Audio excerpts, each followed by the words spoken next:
Huntrix embodies everything that we could possibly want from a K-pop group. A powerful vocalist, a stunning visual, and what girl group would be complete without their main rapper? My name is Caden from XP and Empathy, and welcome to Talking Character, where we take a deeper dive into the design, traits, and dynamic of our favorite characters. We've already covered Rumi in a previous video, but today we're talking about the cutest magne, Zoey. Without much further ado, let's get into it.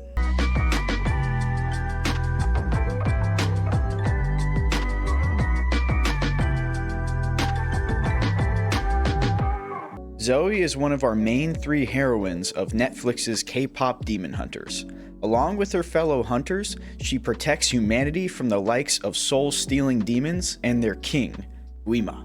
Zoey is the main rapper of Huntrix, dropping bars and beats while beating demon butts. She's bubbly and excitable and brings a much-needed energy to the movie.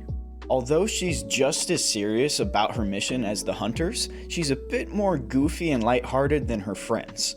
What we can see throughout the movie is Zoey's own personal struggles, even as they take a backseat to, spoilers, Rumi's struggle with her demon heritage. Even with it being a little bit more subtle, we still get an amazing arc for Zoey as the plot progresses, dealing with overthinking and people-pleasing. Now that you've got the general idea about Zoey, let's get into her character design. One of the first things we can see about Zoey's design is her cutesy nature, having a bit more rounded face and bigger eyes, helped by her double braided buns and bangs. Bit of an apology to the hairstylists out there because I don't exactly know what this hairstyle is called. It's not exactly my area of expertise. I also feel that her outfits and costumes convey that she's the rapper of the group, having a little bit more hip-hop style thrown in, although again, this could just be my opinion. We can also tell a lot about her just from her expressions, because she's pretty often animated with these chibi cartoon style emotes that show us her youthful and endearing nature. In the last video, I pointed out Rumi's norage, which are traditional Korean accessories, kind of like good luck charms. Zoey's is golden with some little baubles attached to it, including what seems to be a turtle gem, which she mentions watching clips about them and also having them on her comfort wear, clearly making them her favorite animal, and rightfully so, because turtles are adorable. Most of the time. And lastly, I have to point out her choice of weapon, throwing knives. They most definitely complement her acrobatic fighting style and rapid fire rapping, but they have a historical precedent. A pair of knives, amongst other items, would be used as ritual devices in traditional Korean shamanism, which is where Zoey's weapons get their design. Now that we've covered some fun visual Easter eggs, let's talk about what defines Zoey as a character. Our first inclination of Zoey's personality comes through her fans, who describe her as cute but scary. And it's not much later that we get to see that demonstrated as she goofs around snacking with her friends and then kicks in the gear, eagerly beating the crap out of some demons. They call her the maknae, which typically means the youngest in a K-pop group, characterizing Zoey by her innocence and naivete. She most definitely brings that youthful energy to the story, being the most excitable one, and also being the first to develop a crush on the Saja boys. Although we see how that one turns out. One of the biggest parts of her character gets teased by healer Han, who sees that she's very eager, some would say too eager, to please others.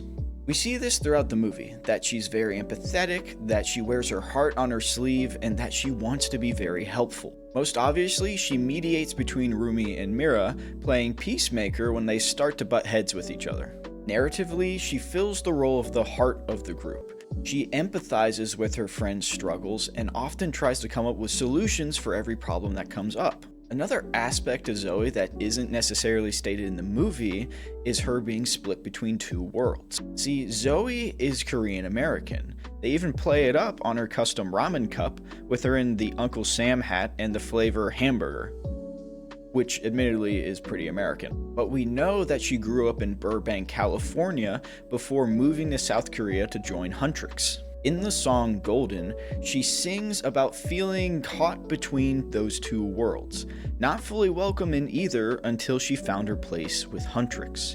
She elaborates on this further in the heart-to-heart scene with the other hunters, as she mentions feeling weird and useless until she joined the group. What this tells us is that Zoey is a character who feels very alienated from others, as her thoughts often move faster and louder than the world around her, almost as if she's tuned to a different frequency. But she feels like she's found others like her in Huntrix, people who walk to the beat of their own drum. Let's take a look at how Zoey's character traits influence and are influenced by the plot of the movie as it progresses. At the beginning of the movie, we can see Zoey's chaotic energy play into the dynamic of the group, as she enthusiastically battles demons. Of course, she's concerned about Rumi and their mission, usually the one trying to come up with remedies for Rumi's ailing voice. But as the plot progresses, we can see her becoming increasingly stressed by playing mediator between Rumi and Mira. Her hyper-focus usually aids her friends, such as the library of demon insult notebooks, but it fails to solve the problem of the group's growing divide.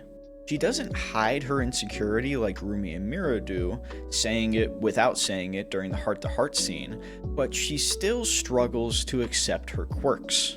We can easily see this when healer Han busts down that door and says it straight up to her. Mira and Rumi give each other this look because they already know this about Zoey and love her for it, but Zoey doesn't want to believe Han is right.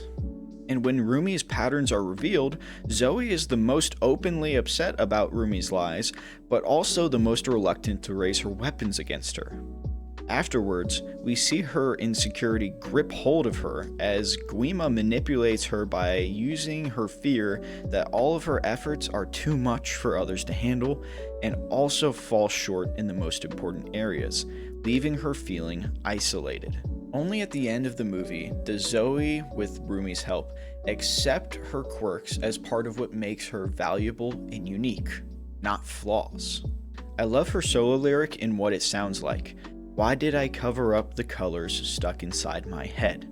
It's a perfect representation of how Zoey's brain works on another level, with energy and colors like no other, and how she felt the need to hide it away to try and fit in. But she ends the movie having learned to accept those parts of her as features and not flaws, much more open and shame-free like her friends. Kpop Demon Hunters is a story about self-acceptance. For Rumi, it's more about opening up to others, being vulnerable enough to show the side of her that she feels would drive them away. For Zoey, she's much more open about showing these little quirks, but she still struggles with feeling isolated from others. She feels comfortable with Huntrix, but she gets anxious when that position is threatened. She works to solve problems and help others, but this could be driven by her need to please. She seeks validation because she feels different. She tries to make them happy because she feels it would allow her to be accepted. Only at the end of the movie does Zoey realize that she doesn't need validation from others. She can be open and quirky and feel validated just by being herself. What Zoey's story teaches us is that those who feel too much or feel too different often bring the most unique strengths to the table. She teaches us that we need to view our quirks and differences as powers, not problems. She shows us that the only validation we need is from ourselves, not others. Thanks for watching. As always, I appreciate you taking time to check out our channel. If you enjoyed this video and you want to see more from XP and Empathy, consider leaving a like and subscribing. Is Zoey best girl? Or does that honor belong to Mira, Rumi, Jelly? Let me know what you think in the comments below, along with who you think I should cover next. My name is Caden, and remember, do good, be kind, and keep writing your own story.